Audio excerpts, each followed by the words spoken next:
रिजवान साहब भी आज परिचय के मोहताज नहीं रहे, हमारे मोदी साहब भी परिचय के मोहताज नहीं रहे। इसी बीच हमारे प्रधान महासचिव खान खान भी आए, परिचय के मोहताज नहीं रहे।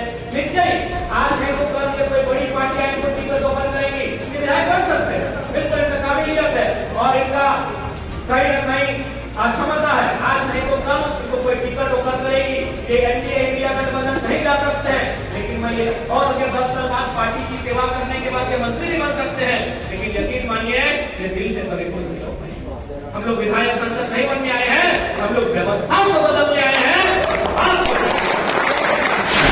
हमसे पूछा कि केंद्र में जो केंद्र से आप सांसद के चुनाव में लड़ेंगे, आप लोग एमपी के चुनाव में लड़ेंगे, उस समय केंद्र के पास धर्म इश्यू होगा, आप किन मुद्दों के साथ जाएंगे? मैंने कहा जो लोग आज सऊदी में फंसे हैं, जो लोग आज मध्य प्रदेश में फंसे हैं, उनके लिए सबसे बड़ा धर्म है रोटी का धर्म है, जो मजहब से जुड़े हैं उन मुद्दों के साथ एमपी का चुनाव। आप सभी जानते हैं, चाहे सोशल मीडिया का प्लेटफॉर्म हो, अखबार के पढ़ने हो या फिर कोई अन्य प्लेटफॉर्म के माध्यम से आपको सूचना मिलता रहा होगा कि आज 2 वर्षों से लगातार झारखंड की मिट्टी में आंदोलन चल रहा है। कुछ लड़के हैं जो लगातार सरकार को निशाने में रखते हैं, विधायक सांसदों को निशाने में रखते हैं और लगातार अपने उग्र तेवर के साथ आंदोलन कर रहे हैं। जी हाँ, मैं भी कभी-कभी अपने किसी कार्यक्रम में शामिल होकर जब घर वापस जाता हूँ और अपनी तस्वीरों को देखता हूँ तो हमें भी यकीन नहीं होता कितनी भारी संख्या में लोग जुटते हैं।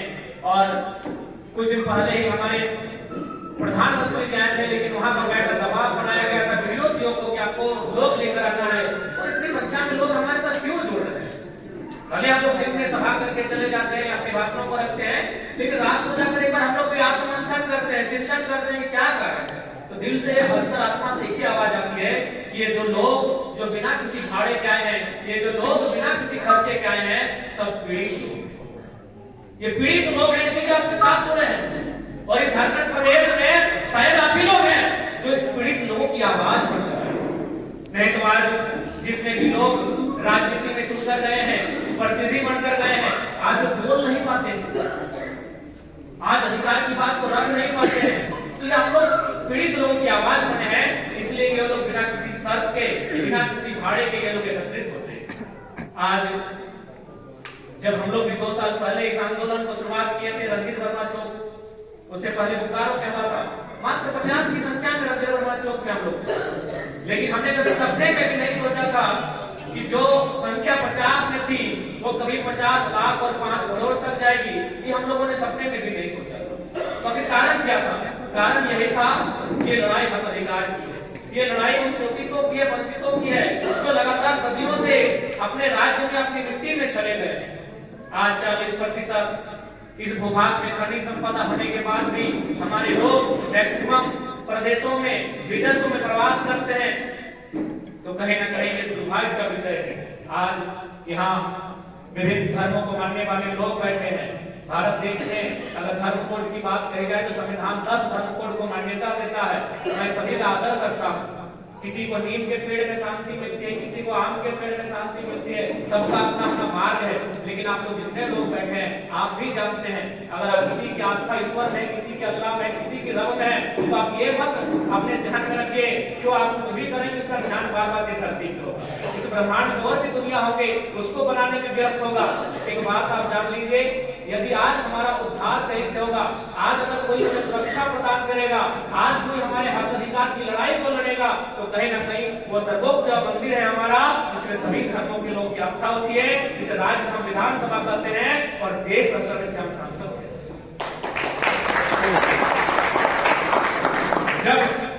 जब भी कोई हमारे साथ घटना घटती है तो हम सभी धर्मों को मानने वाले लोग अपने धर्म स्तर पर नहीं जाते हैं, हम कानून की मदद लेते हैं। जब भी हमारे साथ कोई अन्याय होता है, जब भी कोई हमारे साथ अत्याचार होता है, हम अपने धर्म स्तर पर नहीं जाते हैं, हम कानून की सहायता लेते हैं। क्योंकि कहीं ना कहीं भारत, ये दुनिया आज लोकतंत्र के ढांचे में बन चुकी है और बिल्कुल जिसने इस सृष्टि का निर्माण किया है वो इसी धरती पे उसकी नजर नहीं होगी। जब उसने जहां का निर्माण किया है तो क्या 510 मिलियन की धरती में वो बिजी होगा? इस धरती से बाहर कई ग्रह, कई उपग्रह, कई धूमकेतु, कई आकाश पिंड है, हो सके वो वहां होगा। इसलिए आज अगर हमें हमारी आने वाली भविष्य को सुरक्षित करना है तो राजनीति के अर्थ को समझना होगा। जो आज संविधान निर्माताओं ने हमारे हाथों में एक दौर था जिसे हम राजतंत्र कहते थे, उस समय राजाओं का तलवार महत्वपूर्ण था, उनकी तलवार के आगे हम बहस नहीं कर सकते थे। लेकिन भारत एक लोकतांत्रिक देश है, हमारे पास लोकतंत्र का सबसे खूबसूरत ढांचा one person one vote one value है, जो आज के दौर का सबसे शक्तिशाली हथियार है। इस हथियार का आपको इस्तेमाल करना। आज बहुत सारे मीडिया वालों ने हमसे पूछा कि केंद्र में जो केंद्र से आप सांसद के चुनाव में लड़ेंगे, आप लोग एमपी के चुनाव में लड़ेंगे, उस समय केंद्र के पास धर्म इश्यू होगा, आप किन मुद्दों के साथ जाएंगे? मैंने कहा जो लोग आज सऊदी में फंसे हैं, जो लोग आज अन्य प्रदेशों में फंसे हैं, उनके लिए सबसे बड़ा धर्म अगर है तो रोटी का धर्म है, जो मजहब से भी ऊपर है। उन मुद्दों के साथ एमपी का चुनाव होगा। आज बहुत सारे लोग ये कहते हैं हम लोग विधायक सांसद का काम या फिर बच्चे आए हैं। मैं आपको स्पष्ट कहूं, हमारे बीच रिजवान दा भी परिचय के मोहताज नहीं रहे, हमारे मोती दा भी परिचय के मोहताज नहीं रहे, इसी बीच हमारे प्रधान महासचिव खाने खान फरजान खान भी आए, परिचय के मोहताज नहीं रहे।